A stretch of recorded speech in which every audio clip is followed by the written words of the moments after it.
보습이라는 거는 글자 그대로 수분을 좀 보관하고 있는다라는 뜻이에요. 제가 생각하는 이상적인 이제 바르는 방법 같은 경우에는 적당량을 떠서 가볍게 두드려서 피부 건강이라는 거는 바르는 것만 중요한 게 아니라 몸 건강도 같이 챙겼을 때 피부가 건강해지게 됩니다. 그래서 이런 측면에서 중요한 거 한 가지 더 말씀드리자면 요즘 겨울철이라 피부도 되게 건조하고 그렇잖아요. 맞아요. 근데 제가 원장님 볼 때마다 느끼는 건데 겨울인데도 피부가 정말 좋으신 것 같아요. 감사합니다. 겨울철은 사실은 많이 건조한 계절이기도 한데요. 제가 이런 건조한 계절에도 피부가 좀 탄력이 좀 있고 좋다라는 얘기를 듣는 이유가 바로 보습과 관련이 있다고 볼 수가 있어요. 나는 내가 보습 관리도 좀 잘 하고 있는데 특별히 잘 되는 것 같지도 않고 보습제를 열심히 발라도 푸석푸석하고 피부가 안 좋다 이렇게 생각하시는 분들이 분명히 있으실 건데 그런 분들은 제가 봤을 때는 100이면 100 보습을 좀 잘못하고 계실 가능성이 가장 높습니다. 그래서 오늘은 제가 이 보습에 대해서 저희가 좀 자세히 이야기를 좀 나눠보려고 해요.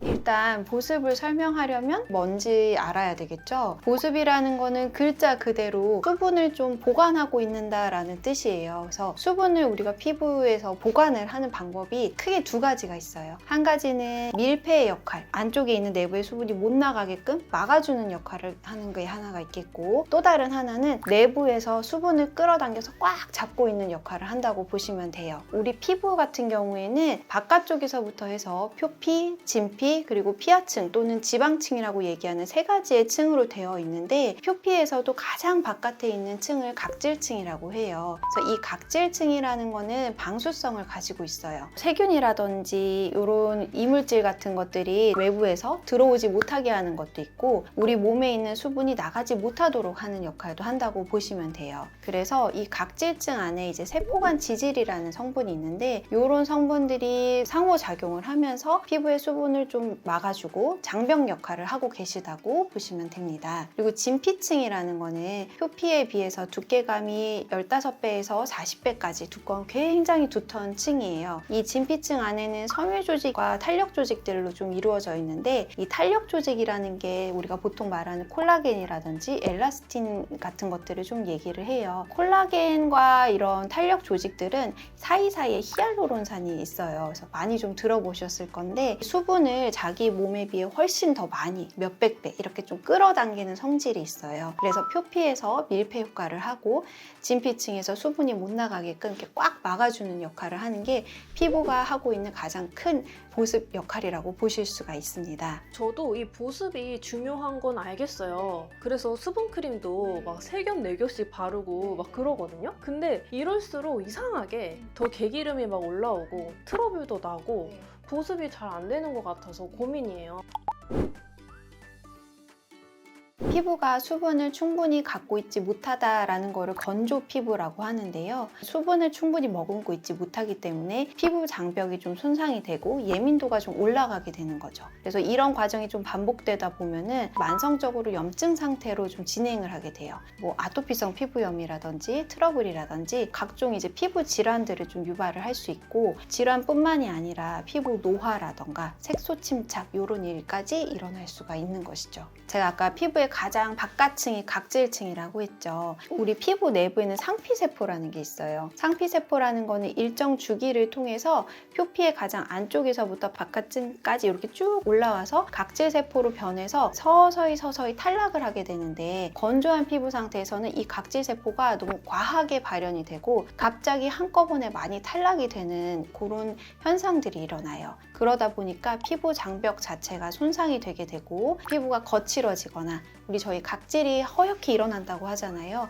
그런 상태들이 좀 되는 거죠. 요런 이제 피부가 손상된 상태에서는 질환이라든지 피부 궤양이라든지 여러 가지 감염 같은 것들이 잘 발생을 할 수 있고 회복되는 과정에서 색소 침착이 생길 수가 있고 피부 자체가 이제 수축하는 힘이 너무 강하다 보니까 주름 같은 것들도 좀 생길 수가 있습니다. 더불어서 너무 심하게 가려우면 여기에 집중을 하느라 다른 일에 집중을 할 수가 없고 너무 심한 경우에는 사실 우울감도 많이 올라가게 되거든요. 이렇게 보습이 잘 안 됐을 발랐을 때 나타나는 결과들이 좀 어마어마하죠. 그래서 이제 피부 건강이라는 거는 단순히 피부가 좋다 이거의 문제가 아니라 결국에 삶의 질 측면까지도 좀 좌우를 하는 경향이 있어서 오늘 제가 보습을 제대로 하는 방법을 좀 알려드릴 텐데요. 오늘 내용 꼭 듣고 PD님도 집에 가서 꼭 다시 해보시는 걸 추천드릴게요. 일단 가장 먼저 자기 피부에 맞는 보습제를 좀 선택하는 게 필요한데요. PD님은 어떤 거를 좀 주로 쓰세요? 저는 일단 얼굴에 기름지는 게 싫어서 꾸덕꾸덕한 거 말고 되게 좀 수분감이 많은 거를 쓰거든요. 제가 그러면 그 제형에 대해서 다시 한번 좀 설명을 좀 드릴 건데 앞에서 저희가 보습이라는 거는 밀폐, 즉 수분이 못 나가게끔 막는 역할을 하고 함습이라고 해서 수분을 꽉 끌어당겨 가지고 놓치지 않는 그 두 가지 역할을 한다고 말씀을 드렸어요. 보습제는 그래서 이 각각의 역할에 맞춰서 제형들이 좀 다르게 나타난다고 보시면 되는데요. 크게는 함습제와 밀폐제 이렇게 두 가지로 좀 나눌 수가 있어요. 그래서 함습제라는 거는 수분을 많이 머금고 있고 유분감이 좀 적은 것들을 말을 하는 거고, 밀폐제는 상대적으로 기름 성분이 많은 제형을 좀 말을 해요. 예를 들어서 에센스나 겔 타입이나 이런 것들은 이제 좀 수분감이 많은 묽은 제형, 즉 함습 성분이 더 많은 제형이라고 보실 수가 있고, 크림이라든지 오일 그리고 꾸덕한 제형들 있잖아요. 그런 것들은 이제 유분이 상대적으로 많은 제품이라고 볼 수가 있습니다. 그렇다면 트러블이나 이제 피지 분비가 많으신 분들은 어떤 제형을 하는 게 좋을까요? 지성 피부 같은 경우에는 평균적인 것보다 피지 분비가 좀 과하게 활성화되어 있을 가능성이 좀 높아요. 이 피지라는 거는 기름이다 보니까 밀폐의 효과를 얘가 가지고 있어요. 그래서 유막을 형성하고 있는 상태예요. 이런 상황에서 저희가 밀폐 효과가 있는 기름 성분을 더 덮는다. 그러면 모공에서 노폐물이 빠져나갈 수 있는 길을 막아버리게 되거든요. 그러다 보니 도리어 트러블을 조금 더 유발을 시킬 수가 있는 거죠. 그래서 지성 피부 같은 경우에는 내부에서 수분을 많이 만들어주는 효과가 큰 제품들을 선택을 해주시는 게 좋을 거고요. 건조한 피부 같은 경우에는 유분 자체가 모자라다 보니까 피부 막을 형성을 하기가 좀 힘들어요. 그래서 건조한 피부 같은 경우에는 기름 성분이 조금 더 많은 제형을 선택해 주시는 것이 좋습니다. 자, 이렇게 해서 나에게 맞는 보습제에 대해서 좀 설명을 해봤어요. 그런데 이게 끝이 아닙니다. 잘 바르시는 것도 당연히 중요하겠죠? PD님은 바를 때 어떻게 바르시고 계시는가요? 저는 일단 듬뿍 찍어서 막 얼굴에 펴발라요. 그리고 엄청 두드리거든요. 왠지 이렇게 막 두드리고 듬뿍 뜨면 뭔가 되게 많이 흡수가 될 것 같죠? 솔직히 말씀드리면 손에 묻는 게 더 많을 수 있어요. 그래서 어쩐지 손이 더 부드러워지는 것 같더라고요. 아, 맞아요. 그런 경험 좀 있으시구나. 개인적으로는 이렇게 물리적인 자극이 과하게 가는 게 피부에 좋다고 생각하지 않아요. 그리고 자극 대비 피부의 흡수도가 이제 비례한다고도 좀 보지 않는 편인데요. 제가 생각하는 이상적인 이제 바르는 방법 같은 경우에는 적당량을 떠서 피부에 평평하게 펴서 발라주신 다음에 가볍게 두드려서 3에서 5분 정도 흡수할 시간을 주는 거예요. 저희 가만히 생각해보면 피부과에서 피부 관리 받아보신 분들은 아실 거예요. 관리사 선생님들이 듬뿍 떠서 막 두드리는 분 없으실 거예요. 피부 흡수도를 생각을 해서 가볍게 펴서 발라주시는 것들을 생각해 보시면 이해하기가 좋을 것 같습니다.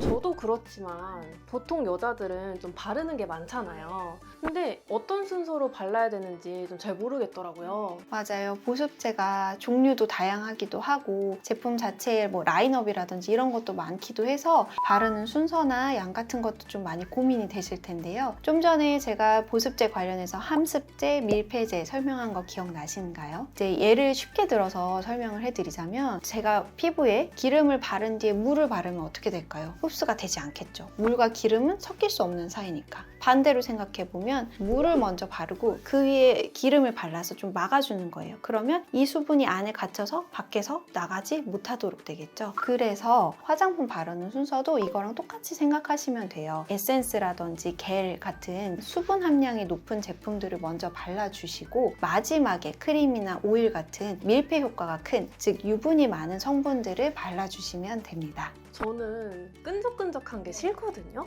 그래서 꾸덕한 제품 한 개만 바를 때도 있는데 좀 그래도 되는 건가요? 그거는 사실은 각각이 가지고 있는 피부 타입에 따라서 좀 다를 거예요. 저는 사실 제품을 많이 바르는 거를 딱 추천드리지는 않고 함습제 한 개, 밀폐제 한 개 이렇게 좀 바르시는 거를 추천을 드린데, 그럼에도 불구하고 나는 밀폐제 하나, 꾸덕한 거 딱 하나만 바르겠다 하시는 분들 같은 경우에는 제가 조금 더 신경을 써야 될 것들을 말씀드릴게요. 바로 클렌징입니다. 말 그대로 세안이죠. 보습제를 2개 바르던 하나만 바르던 상관없이 클렌징은 당연히 더 중요한데, 꾸덕한 제품을 바를 때 조금 더 중요해요. 왜냐? 아까 말씀드린 것처럼 밀폐제는 피부 장벽 역할, 못 나가게끔 막는 역할을 한다고 했잖아요. 근데 클렌징이 제대로 안 돼서 이제 화장품 같은 색조가 여기 몸에 남아있는 상태에서 밀폐 효과를 준다고 생각해 보세요. 얘네들이 이 안에서 계속 노폐물로 쌓이겠죠. 그러다 보면 도리어 트러블만 더 생길 수가 있단 말이에요. 그래서 클렌징을 열심히 해주시는 것이 가장 좀 중요하다고 볼 수가 있겠어요.